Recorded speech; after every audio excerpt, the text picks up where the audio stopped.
Magandang araw. Kami ay narito upang ipakilala sa inyo ang Pilipinas. Ito ang ating kultura. Mula sa makukulay na sayaw sa kalsada tuwing pista, habang sa masarap na amoy ng pagkaing nagsasaluhan ng pamilya. Isang bansa na may mayamang kultura at tradisyon. Samahan ninyo kami sa paglalakbay na ito at tayo ay mag-discover ng mga hiwaga ng kulturang Pilipino. Una, piyesta. Ang mga pista ay isang mahalagang bahagi ng kulturang Pilipino, kung saan ipinagdiriwang ang mga anibersaryo ng mga santo at iba pang mga okasyon. Kaslo, tinikling.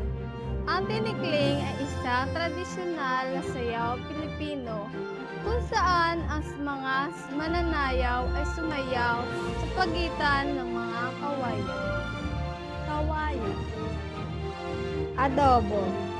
Ang adobo ay isang sikat na lutuing Pilipino na ginagawa sa mga karne o mga gulay na niluluto sa suka, toyo, at mga pampalasa.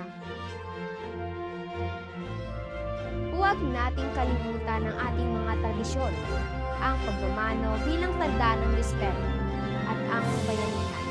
Ang kusang loob ng pagtulong sa kapwa nang walang hinihintay na kapalit. Ito ang tunay ng kulay ng Pilipino.